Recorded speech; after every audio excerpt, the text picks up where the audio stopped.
Welcome to The Explainer. I am absolutely thrilled you're here today because we're tackling something huge. It's one of the most exciting and, yeah, kind of intimidating moments in any dancer's journey. You've decided to start learning a Latin dance. First off, congratulations. But right off the bat, you're faced with this massive choice. Which one do you actually start with? It's a tough call, for sure, but it's also this amazing opportunity to discover exactly what kind of artist you're ready to unleash out there on the floor. Okay, let's dive into this, because this right here is the classic fork in the road. Do you step onto the floor with the fiery, intense energy of the tango, or do you go with the smooth, rhythmic flow of the rumba? Honestly, both of these are absolutely iconic. They both build incredible core rhythm, and they'll both give you fantastic partnership skills. And let's be real, they both look incredibly impressive once you nail the fundamentals. But standing at this crossroads, well, it can feel a bit overwhelming if you aren't entirely sure what you're looking for. So, the very first thing we need to do is completely reframe how we approach this. People always ask me, hey, which one is easier for a beginner? But actually, scratch that. If you look at the mechanics of these styles, that is absolutely the wrong question to ask. Choosing between tango and rumba is not some test of your physical skill or coordination. Instead, it's a direct reflection of your personal goals. It's about your personality. It's really about matching the dance to the exact kind of artist you want to become. Moving right along to Section 1. Tango, precision and drama. Now, when we talk about tango, everything changes. The mood shifts, the energy focuses. Your movements become deliberate, sharp, exact. There is literally no wasted energy here. Every single step is a bold statement. Every pause, it's a breath held in suspense. You see, this dance is a conversation, but it's a very specific one. It's a conversation where movement, stillness, and timing are the actual words you use to communicate emotion. Notice that word, stillness. You aren't just moving to the music, you are cutting right through it with absolute authority. You'll notice tango music has this steady, driving pulse. It completely appeals to anyone who loves exact, repeatable patterns. But, well, here's the catch. Tango technique heavily rewards patience. Perfecting that iconic close embrace and coordinating your body angles to lead or follow smoothly, that takes real time. You really have to be willing to put in the focused work to earn that dramatic payoff. Now let's take a look at Section 2, Rumba, Rhythm and Groove. Notice how the energy totally shifts gears here. The rigid lines soften up, and those strict pauses just melt away into this continuous flowing motion. Rumba is a dance where the movement never truly stops. It just shifts, rolls, and breathes right along with the music. So where tango is all about that sharp geometry, rumba is widely known for rhythm-forward movement. It relies heavily on continuous hip action and just a really expressive groove. And because it's absent of more natural body mechanics, a lot of beginners find that the basic flow of rumba feels incredibly natural right from day one. Rumba really asks you to truly feel the beat through fluid body isolations. But here is a massive hidden benefit for you. Rumba is an unbelievable gateway to other Latin styles because it actively strengthens your understanding of weight shifts and momentum. Internalizing this groove will miraculously elevate your overall dance look across the board, and it happens remarkably quickly. Which brings us to Section 3, Match Dance to Goals.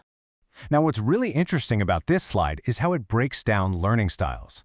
We've talked about the personalities of these dances, sure, but a huge part of this decision comes down to your personal learning style. It's time to match the dance to your specific goals for that crucial first month of lessons. Take a look at your own mindset. Tango emphasizes control and accuracy, right? So it really appeals to the analytical mind that wants to master a strict structure. Rumba, on the other hand, emphasizes natural body mechanics. It appeals to the feeling mind, the person who just wants to let the music move them. So let's put this decision matrix to work right now. I want you to actively think about this as we go through it. If you're drawn to sharper lines, clear step patterns, and dramatic pauses, choose tango. If you want a stronger focus on rhythm, hip action, and just an expressive groove, choose rumba. If your musical taste leans towards steady, structured, driving rhythms, tango is definitely your match. But if you love songs where you can fluidly feel the beat and just ride the melody, rumba is calling your name. Now, of course, there is one burning question that almost every single beginner has, even if they never say it out loud. And that is, which dance is going to make me look confident on the social dance floor the quickest? And hey, it's a completely valid question. We all want to look good and feel capable when we finally step out in front of other people. So the crucial point here is understanding how fast is actually defined in each of these styles. Tango's dramatic styling makes you stand out very quickly, even if you only know the basic steps, simply because the posture itself is just so visually striking. However, feeling truly comfortable with the timing and the partner connection, that takes some serious practice.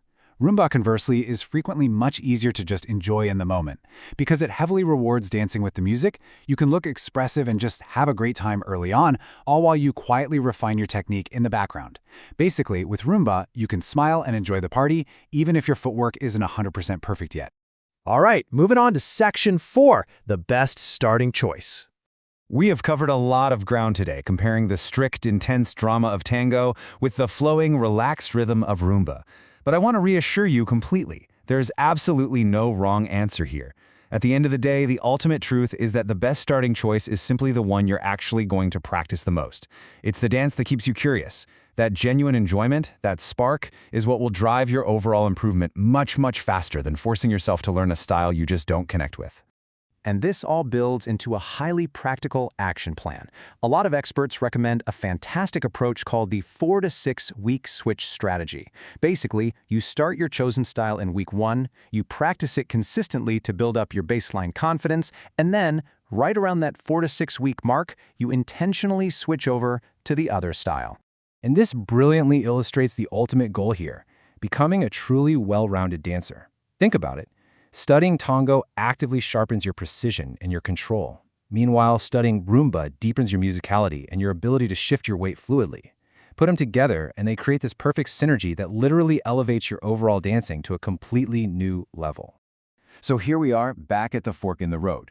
But this time, you've got the mat. The choice is entirely yours, and the floor is waiting. Think about the music you love most and the exact feeling you want to create out there. Will your very first step be a bold, dramatic pause, or will it be a smooth, fluid hip motion? Whatever you decide, just go book that first lesson, step onto the floor, and start your journey. Thanks so much for joining me for this explainer, and keep on learning.